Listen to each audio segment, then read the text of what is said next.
Hi, I'm Randy, personally inviting you to put the Greater Eastside Remodel team to work on your next remodel, renovation, or construction project.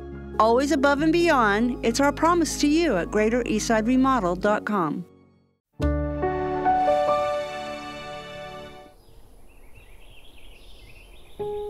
That whole idea of trees communicating is fascinating. Like, well, how can I translate that idea into my art? I was like drawing trees and the root systems connected at first. But I kept thinking about and pushing it, which eventually led to the trees themselves making the marks and telling the story.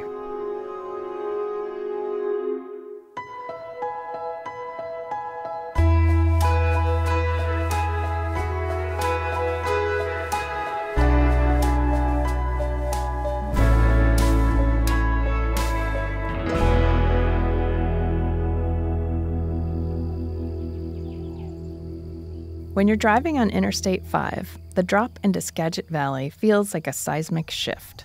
Suddenly, the landscape goes astonishingly flat, with gold and green farmland stretching west from the Cascade foothills to Samish Bay. This fertile delta is best known for its tulip festival, but has been a breadbasket for generations, including for the Upper Skagit and Swinomish tribes. Wild birds and aquatic animals flourish here, as do artists.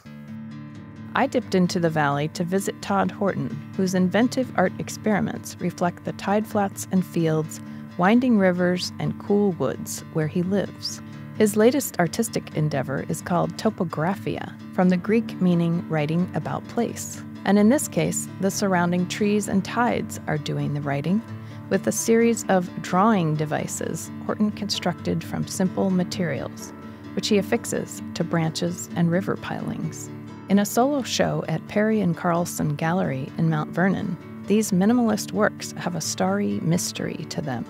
Kind of looks like some nebula or something, yes, like a reference to the night sky is what I kind of like about both these.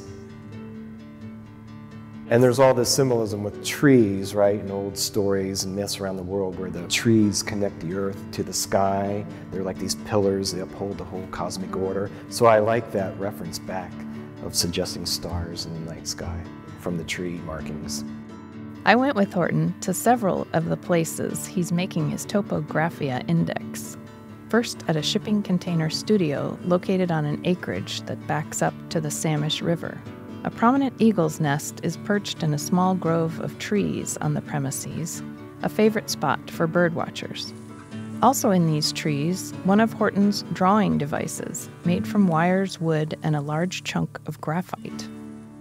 This is one I set up last night. So I got these lines hooked up to the tree. Yeah. And I got this clothesline here where I can adjust it up and down easily. Okay. And then here on the edge of this field, you know, we get some good wind and the trees move, or it's raining on here, helping make these marks. So you know now what means wind, what means rain, what means a little breeze. Yeah, starting to read it. Yeah, yeah. So there's no crayon or pencil. No, what I got here is this sharp instrument. Mm-hmm. And as the tree's moving, it's etching into this piece of cedar. Cedar, okay. And then I'll ink this, and then I pull those prints from right, it. So okay. that's how I do the etchings. Okay, cool. Sometimes it just gets in a place and starts digging. I see, but okay. if it's windy, it'll jump up and down and just like puncture. Yeah. So you get a variety of marks too with that. As part of his collaborative approach, Horton pulls the canvas out of the woods periodically, adding his own painterly flourishes before putting it back. His washes bring depth and atmosphere to the pieces and set the scene for nature's scribbled messages.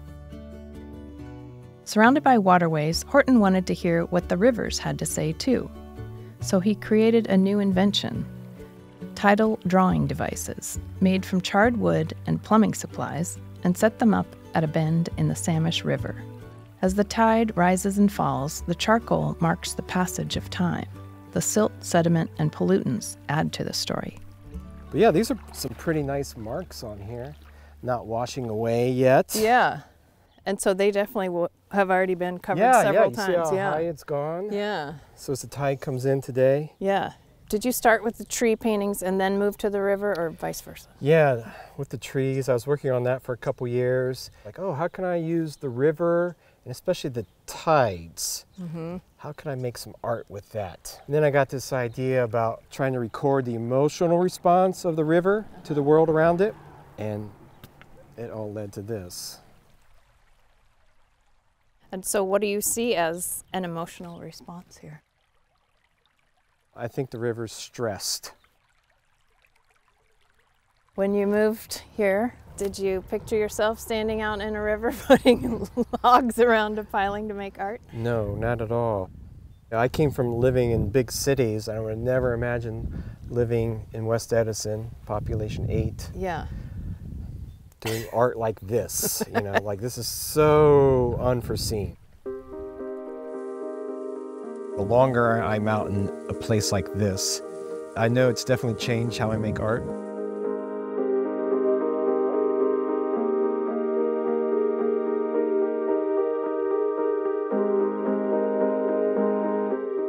Horton says interpreting the markings produced by trees and rivers is a bit like reading tea leaves, or in this case, reading tree leaves. It becomes a sort of botanical linguistics, a poetic way to imagine what nature might be telling us. In a forest just off Chuckanut Drive, he recently installed one of his most ambitious experiments. I'm counting. 1, 2, how many points? 3, 4, 5, 6, 7, 8, 9, 10, 11? I don't Who knows? know for sure. Yeah. Yeah. So I just tie something heavy on the end of the line and I'm throwing them up over these branches, which is an art form in itself. To get all this strung up like this. An Olympic sport. And I mostly picked this spot right here just because of the dramatic effect. Very how dramatic. the land drops off here, and Yeah. this is just kind of floating out there. Watch your step. They can just get slippery in a couple spots. The idea was, and I talked about it in the show, was like the dreams of trees. Right. The dreaming forest, the dreaming trees. And dreams are always a little hard to tell what's happening, but there's something there you know is important, but you have to interpret it a bit. What I love about this series of work is it's much more fulfilling than this going to a studio. Right. Getting out in the muck Yeah, in the river and, and out here. Yeah, and dealing with the environment directly. Right. And being in it. Yeah. I love that. It gives me a reason to come out here Yeah. into the forest and like being out here in different types of weather, coming out every few days to check on it. I love it. Stare at the pieces long enough and you start to see patterns, clusters and pockmarks where it seems like a point was being emphasized, underlined. Some of the marks even look like letters. Dendrology, the study of trees, has only just begun to reveal the extent to which trees send signals to each other. What signals might they be trying to send us?